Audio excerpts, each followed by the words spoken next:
Bonjour à tous et bienvenue sur Bordeaux TV. Nous sommes ici à Expotel. Vous êtes en direct d'Expotel. Justement, Expotel, c'est du 19 au 21 novembre et c'est au parc des expositions de Bordeaux-Lac. Bordeaux TV est présent parce nous allons animer une émission entre 12 et 13 heures en direct où nous allons accueillir des professionnels de la gastronomie. Nous allons interviewer des éleveurs, nous allons interviewer des producteurs, mais aussi bien sûr des chefs puisque cette émission, ici retransmise sur le stand de Transgourmet, s'appelle Autour du chef. Et justement, en tant que chef, on va en parler justement avec notre chef qui nous prépare aujourd'hui un plat typique du Sud-Ouest que vous connaissez, qui s'appelle bien sûr le canard. Merci chef de nous préparer ce canard. Alors, qu'est-ce que vous pouvez nous dire dessus et comment vous le trouvez d'abord ce canard-là? Superbe produit, Ouais. produit de la région provenant des Landes.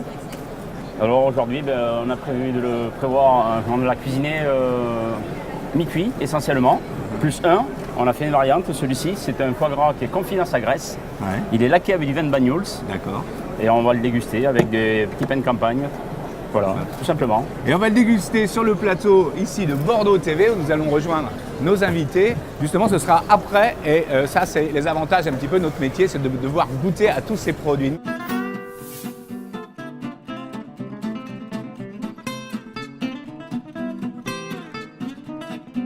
Bonjour. Bonjour. Merci de venir sur le plateau de Bordeaux TV, ici chez Transgourmet. Ça nous fait plaisir de vous recevoir. Francine, bonjour. Bonjour. Et merci aussi de venir ici sur le plateau de Bordeaux TV. Alors on va parler aujourd'hui, bien sûr, canard, puisque c'est ce que le chef cuisine aujourd'hui. Et ça nous fait un immense plaisir de pouvoir vous approcher, surtout de pouvoir discuter avec vous des fondamentaux de votre métier. Alors déjà, où est-ce que se situe votre exploitation ? Mon exploitation se situe à Garlin, qui est entre Aire et la ville de Pau. D'accord. Je produis sur cette exploitation du canard prêt à gaver. D'accord. Ce canard arrive à l'âge de un jour sur mon exploitation et repart à 84 jours pour être amené chez un gaveur qui après gave ses canards et qui sont vendus après à la société Grenier des Gastronomes. D'accord. Là, on va rentrer dans les fêtes de Noël, bien évidemment. Oui, On est au cœur de votre activité. oui, en plein. C'est le cas de le dire. C'est une entreprise qui a été démarrée par moi il y a une vingtaine d'années. Une vingtaine Voilà. d'années. D'accord. Alors la particularité de votre élevage, c'est quoi? Avec quoi vous les nourrissez, votre canard? Alors les canards, ils sont nourris essentiellement avec du maïs, avec des céréales locales. Voilà, qui sont achetées à une entreprise qui fait ce type de produit. Ils sont en liberté. Oui. Ils sont en liberté à partir de 1 mois jusqu'à l'âge de 84 jours. Je vais passer la parole donc à Francine. Bonjour Francine. Bonjour. Alors vous nous venez de Charente-Maritime. Oui, c'est ça, tout à fait, dans un petit village. Trizé, entre Saint et Rochefort. Entre Saint et Rochefort. Oui, tout à fait. Alors vous êtes quelqu'un qui résonne sur la culture. C'est ça. Parlez-nous un peu justement de votre culture. Oui, donc nous, on est producteurs, on fait de la culture raisonnée. Donc ça veut dire qu'on observe beaucoup les plantes, on voit un petit peu ce qu'il faut mettre et ne pas mettre. Donc on utilise des insectes prédateurs qui vont détruire les parasites. Ouais. Et donc on évite de mettre des pesticides. D'accord. Voilà. Donc ça donne justement ces produits que nous avons ici. Alors vous cultivez sous serre, alors parlez-nous un petit peu de ça. Pourquoi vous cultivez sous serre?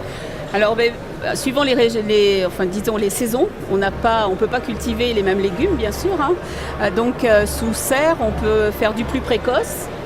Donc, l'année dernière, on a monté une serre de 3 hectares qui nous permet de faire de la production un petit peu plus, on va dire, précoce et plus tardive aussi. D'accord. Voilà. Ok, donc qu'est-ce que vous souhaiteriez que les chefs disent sur vos produits? Comment vous les approchez, ces chefs? Ce qu'on aime beaucoup, c'est qu'ils prennent vraiment du produit local, donc du produit naturel qui pousse dans la terre, et puis qui viennent au plus près de nous ou qui passent par un intermédiaire si c'est pas possible, parce qu'on ne peut pas avoir tous les produits à leur servir. Et voilà. Revenons au canard. Alors on a du mal à entendre, c'est ça le direct. Vous êtes ici sur ce salon et ici Expotel. Qu'est-ce que vous en attendez vous en tant que producteur? En tant que producteur, développer, faire connaître le produit. Je pense que dans le Sud-Ouest, tout le monde le canard connaît le canard gras au travers de l'entreprise des greniers et des Gastronomes notamment. qui distribue notre produit, c'est mettre en avant les qualités gustatives du produit et le caractère festif du canard du foie gras, qui est vraiment le plat que l'on mange pour les fêtes de fin d'année. Avec le foie gras, qu'est-ce qu'on mange comme légumes normalement? Ah ben moi je le préfère aux figues, hein. Mais c'est pas un légume, c'est un fruit. Autrement, pommes de terre et cèpes, c'est pas mal aussi. Pommes de terre et cèpes? Oui. On fait pas les cèpes, hein. Vous faites des pommes de terre? Mais on fait les évidemment. pommes de terre. Alors si on veut vous retrouver, comment on fait? Ouais, vous pouvez venir voir comment j'élève mes canards, mais après la transformation ne se fait pas dans mon entreprise. Bien sûr. Elle se fait au travers de l'entreprise des greniers de gastronomes qui récupèrent nos canards et qui font du magret, qui font des rillettes, qui font bien sûr du foie gras sous toutes ses formes. D'accord. Pour vous visiter, est-ce qu'on peut venir vous voir, Francine? Oui, nous on peut venir nous voir, voilà. Sur l'exploitation à Trizé, on fait de la vente directe 2 fois par semaine, le mercredi et le vendredi. Et ensuite, on peut trouver aussi nos produits auprès des établissements Guérin-Primeur, donc sur Saintes. Sur ça. Voilà. Quand il y a certains produits qu'on fait en plus grosse quantité, donc qui sont livrés chez eux. Merci à tous les deux d'être venus sur notre plateau.